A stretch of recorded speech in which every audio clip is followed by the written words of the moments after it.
I had always dreamed of a perfect wedding.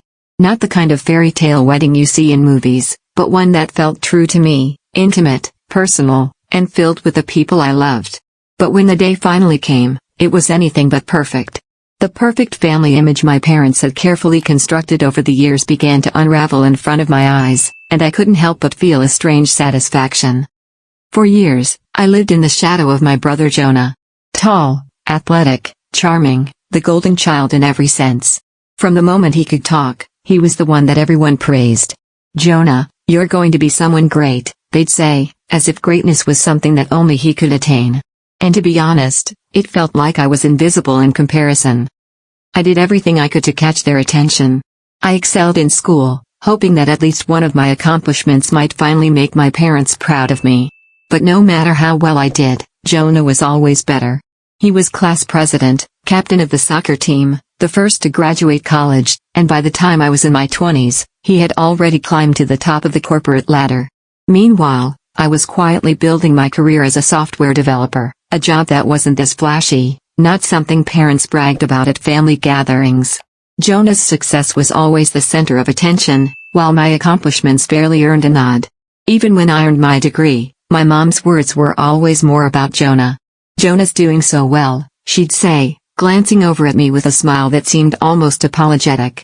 I could tell what she was really thinking. Jonah had inherited their dreams, and I was just the backdrop to his perfect life.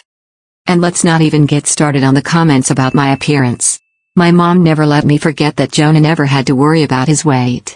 I'd hear her say things like, "If you just worked a little harder, you could look as good as Jonah." The truth was, I never fit into the mold they had for me. But for years, I tried to. I joined clubs, tried out for modeling, even signed up for fitness classes, all in an attempt to win their approval.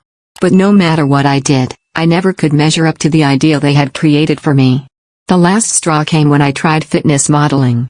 My body type was never going to fit into that world, and my mom's disappointed look as I failed to live up to her unrealistic standards crushed me. Jonah, of course, never let me forget it. "Maybe you should have stuck to coding," he'd joke with a smirk. By the time I was 28, I stopped caring about what they thought. I had learned that the approval I craved would never come, and I began to focus on building my own life. I met Darren at a tech conference, a place where I felt truly understood. He was kind, supportive, and never once compared me to anyone. He appreciated me for who I was, my intelligence, my sense of humor, and yes, my body. No matter what my mom said, Darren loved me just the way I was. And for the first time in my life, I felt truly loved. We dated for 4 years, and then, one quiet evening at home, surrounded by the familiar comfort of our apartment and the sound of our favorite TV show in the background, Darren proposed. It was simple, perfect, and exactly what I had always wanted. But the moment I shared the news with my parents, I could see the storm brewing. "Are you sure about this?" my mom asked, her voice tight. I saw the familiar flash of concern in her eyes, the concern that I wasn't living up to her picture of my life. Jonah, as expected, didn't say a word. And so, the wedding planning began, but it was nothing like what I had imagined. My mother's refusal to help was no surprise. After all, she had never been that interested in my life, but it still stung. Thankfully, Darren's mom stepped in, treating me like the daughter she had always wanted. She made the planning process so much easier, and for the first time, I felt like I was part of a family that genuinely cared about me. The day of the wedding arrived, and I was nervous, but in a good way. I knew I was about to marry the love of my life. But the absence of my parents cast a shadow over the day. They claimed they never received the invitation, but I knew better. I had sent it, and it had been confirmed. Their absence wasn't an accident, it was intentional. The cold, deliberate decision to exclude me from their lives was yet another statement of their control. My father, once so excited for any opportunity to show off Jonah's latest achievements, had no time to acknowledge his own daughter's joy. The father-daughter dance, one of the most sacred parts of any wedding, was a painful reminder that they weren't there. I skipped it. I had no father to dance with. But despite their absence, I felt free. For the first time, I realized that their approval didn't matter. I had created a life for myself, a life filled with people who genuinely cared about me, not the image of me they wanted to control. After the honeymoon, I tried to confront them. I needed to understand why they had chosen to skip such an important day of my life. But instead of an apology, I was met with accusations. They claimed that I had excluded them from my wedding. Jonah's role in this became clearer when I saw his condescending messages to Darren. He tried to manipulate him into controlling me, hoping to restore the balance that had been shattered by my marriage. But Darren saw right through it. His response was simple and strong: "Thank you for your concern, but I support my wife's happiness." That was the turning point. In the months that followed, my parents' perfect family facade started to crumble. Word spread through the family and friends about their behavior, and cracks began to show. The more they tried to maintain their idealized version of themselves, the more obvious it became that their perfect family was nothing but a fragile illusion. Extended family members who had once been enamored with Jonah's success and my parents' picture-perfect life began to distance themselves from the drama. They saw through the hypocrisy. It didn't take long before even the most loyal relatives began to question their behavior. And Jonah? He was furious. His position as the golden child was being threatened, and he didn't know how to react. The pedestal they had put him on was starting to wobble, and he was determined to restore it. But the more he tried, the more he exposed the cracks in their carefully constructed world. But I was no longer the little girl seeking validation from them. I had found something far more important: happiness. And not just any happiness, but the kind that comes from living authentically. I had Darren, a man who loved me for who I was, and a new sense of freedom that came from cutting ties with the expectations that had weighed me down for so long. My parents' perfect family image had crumbled, and I was standing on the other side, stronger and freer than I had ever been. I realized that true success was not about meeting the expectations of others, but about being true to yourself. And I was finally living my truth. The aftermath of my wedding may have been painful at times, but it had led me to a life I could be proud of. One where I was no longer just a backdrop to someone else's success but the center of my own story. And as for Jonah? He was left to face the uncomfortable truth that perfection is an illusion, and sometimes, even the most picture-perfect families are hiding deep cracks beneath the surface.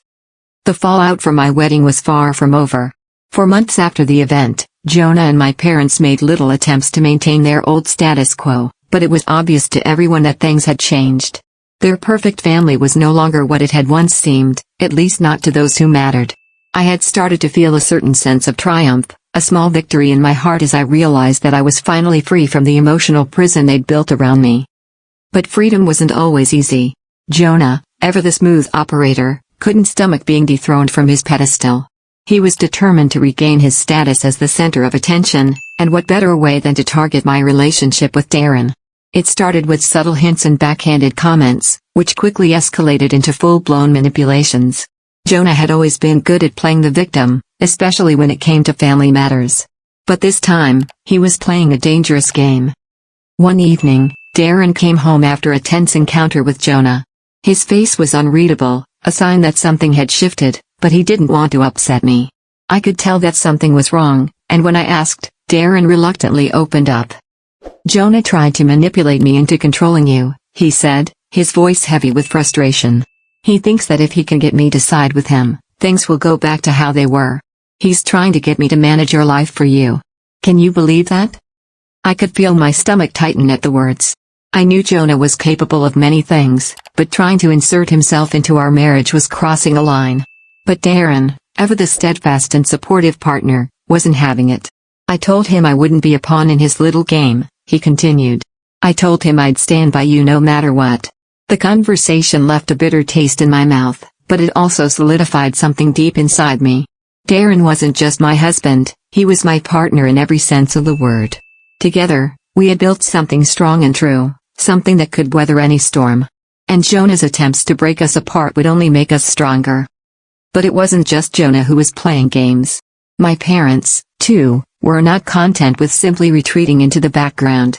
They began to reach out in subtle ways, through messages, emails, and awkward phone calls, trying to plant seeds of doubt. "You know, we only wanted the best for you," my mom would say, her voice coated in faint concern. "But you've changed, and I don't know if it's for the better." There was a sharp, cold bite to her words. A quiet manipulation that had always been there, lurking beneath her polite veneer. Every conversation, every interaction with him, felt like a tightrope walk, with me trying to balance between wanting a relationship with them and protecting the boundaries I had finally built for myself. But with each encounter, it became clearer, They hadn't changed. It was me who had changed. I no longer cared about their approval. I no longer felt the need to perform or apologize for my choices. I was no longer the scared, insecure girl who used to cry when they dismissed me. I had become someone stronger, someone who didn't need their validation to feel worthy. And yet, the tension was undeniable. The absence of my parents and Jonah at my wedding had exposed the family's flaws in ways that no one could ignore. The extended family, those who had once looked up to Jonah, those who had once adored my parents for their perfect family, began to see the truth. They started to ask questions. They started to talk about what had really happened, and the more they spoke, the more they realized that they had been deceived. What they had believed was a family full of harmony was actually filled with manipulation, control, and brokenness. The once pristine image of the perfect family was now a shattered facade. Jonah tried to salvage his image by taking a few public steps, posting photos of his latest trips, highlighting his successes on social media, but none of it felt genuine anymore. People started noticing the cracks in his facade, too. The smug confidence that had once made him so appealing to others began to feel like arrogance. His perfection wasn't enough to keep people from seeing who he really was, a man who thrived on being the center of attention, at the expense of everyone else's happiness. And as for my parents, their attempts to sweep everything under the rug began to backfire. They tried to get back to normal by inviting me to dinner, suggesting that we move on from the wedding incident. But how could we move on when the foundation of our family had been shattered? How could we return to the days of pretending everything was fine when so much had changed? The truth was, my family's perfect image had been built on the very lies that had kept me trapped for so long. It was a house of cards, and the more they tried to maintain it, the faster it crumbled. But through all of this, I had learned a painful yet powerful lesson. Perfection is an illusion. The things we chase, acceptance, validation, and the approval of others, are fleeting, and they often come at a price. True happiness doesn't come from the people who try to mold you into their idea of who you should be. It comes from being true to yourself, from surrounding yourself with people who love and respect you for exactly who you are. And I had found that in Darren. One evening, as we sat on the couch, enjoying a quiet moment together after dinner, Darren turned to me with a soft smile.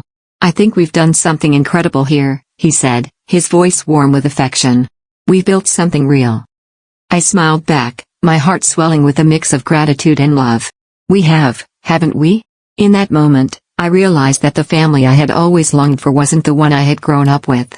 It wasn't the one that had always put pressure on me to be someone I wasn't. The family I had built with Darren was real. It was imperfect, messy, and full of love. It was mine, and it was enough. The story of my wedding wasn't the ending I had imagined. But it was the beginning of something much more important.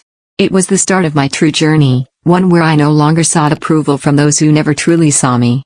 Where I no longer needed the approval of my parents or my brother. Where I finally learned that I was enough, just as I was. And as my parents' perfect image continued to crumble, I realized that I no longer needed to be a part of their facade. I was free. If you enjoyed this thrilling journey, don't forget to hit that like button, subscribe to the channel, and turn on the notification bell so you never miss out on the latest content. Share this story with your friends, and let us know your thoughts in the comments below. Until next time, stay tuned for more suspenseful adventures.